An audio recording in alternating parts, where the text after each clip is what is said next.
We are now 1 year to the exact date that Mortal Kombat 1 was released, at least for those of us who pre-ordered the premium edition. Everyone else had to wait a week to be able to play it, but having said that, it is true that Mortal Kombat 1 on the Nintendo Switch has undergone a major performance and graphical update for the better since the day that it released exactly 1 year ago. If you look through my channel, you're going to find countless videos chronicling the many changes that we've seen in each patch. But in today's video, we're going to focus on some of the biggest problems that are still plaguing the Switch version and which still keep it from being the best that it can be. So first of all, on release, the loading times were exceptionally bad, and I do mean exceptionally bad. But they have made strides in regards to fixing that, where for casual matches, they now load somewhere between 15 and 21 seconds, where before it took upwards of 40 seconds. But the issue here is that while the matches in casual mode do load a lot faster, there is still a big disconnection problem.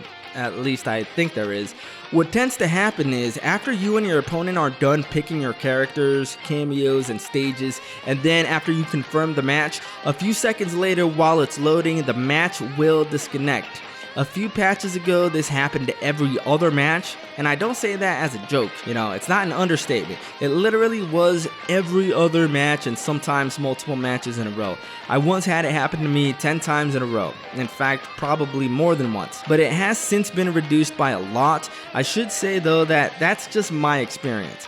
I asked in my Discord, by the way, there is a link to my Discord in the description, but I did ask in my Discord, and while some did say that it has not disconnected on them at all during this patch, others did say that it still disconnects on them just as much as before. In my personal experience, casual mode does not disconnect anywhere close to as much as it did before, but your mileage may vary. Again, there were reports on my Discord that it does still disconnect for them. Maybe it's an issue with their internet connections and not the game. I don't know. I'm not going to give it any definitive statement with whether it's been fixed or not, but my general experience is, as I said, that it's pretty much fixed.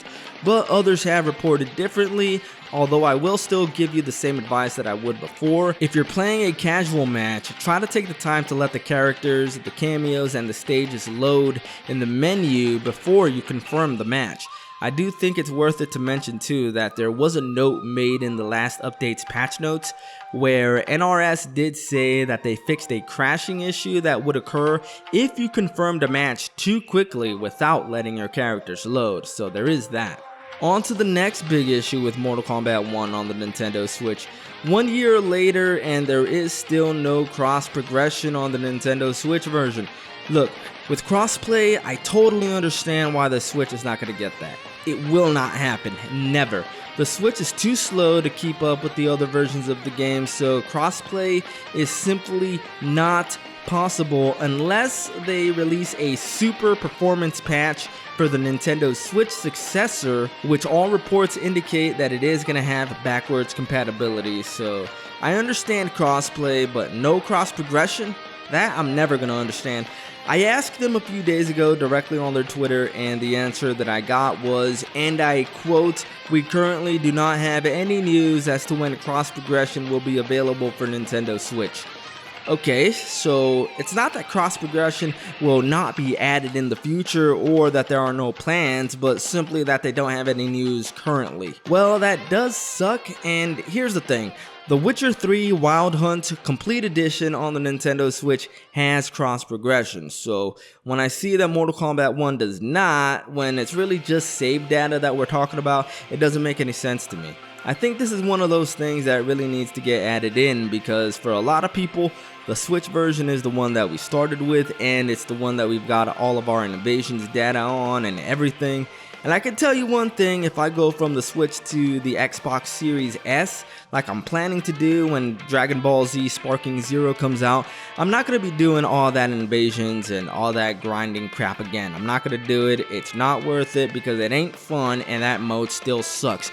And I would like to just be able to transfer my Switch content over to my Xbox Series S when I get one. Okay, so we talked about casual mode and the disconnection issue, and now let's get into Combat League. Unlike casual mode, Combat League never had a disconnection problem, unless you're counting that entire month or 2 month long period where Kombat League was broken in every single version of the game.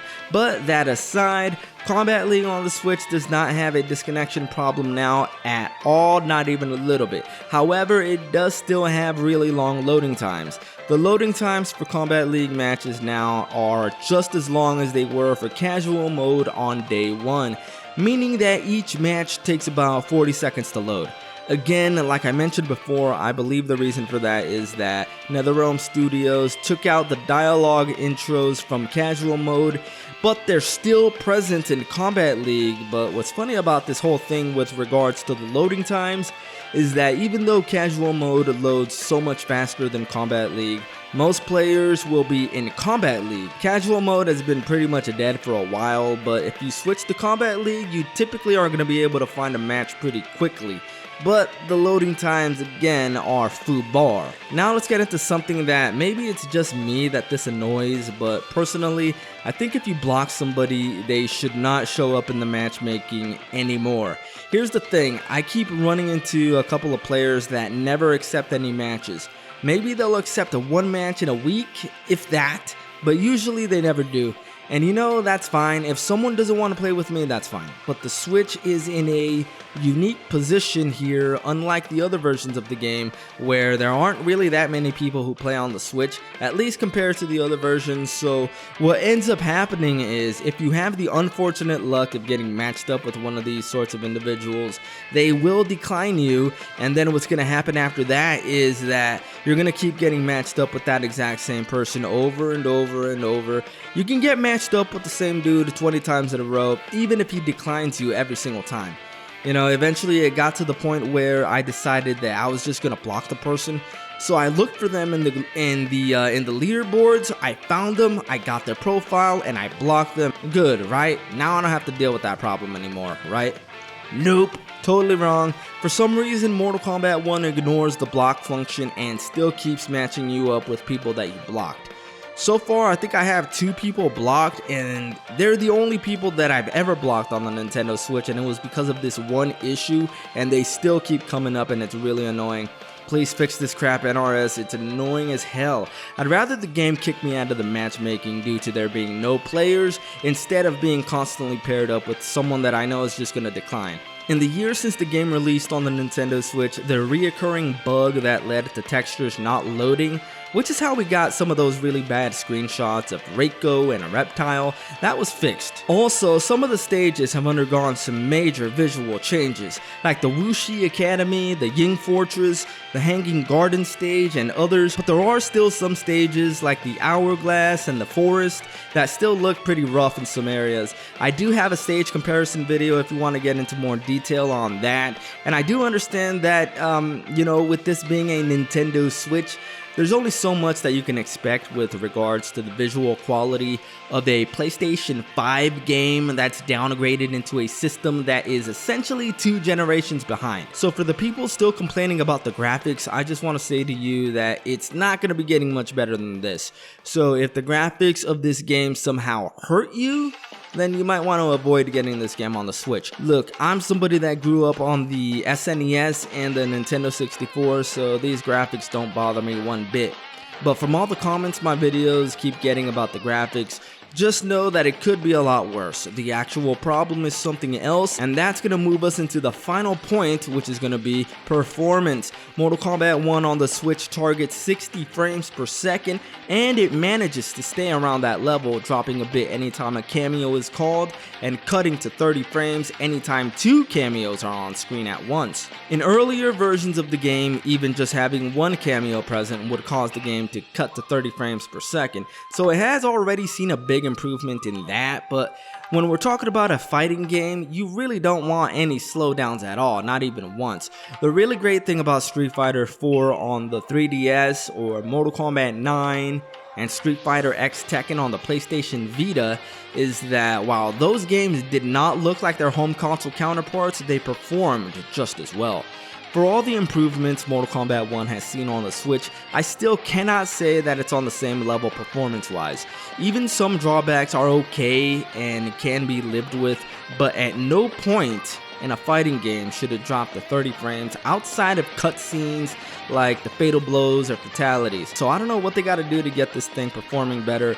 Like, look, don't get me wrong, there's a reason that I still play this game on the Switch even 1 year later. It performs satisfactorily for me, but I can see how anybody who might want to play it at a more competitive level would have a problem with the performance. In a recent interview where he talked about the Switch version, Ed Boon did say that the team would be working on different ways of approaching the Switch version.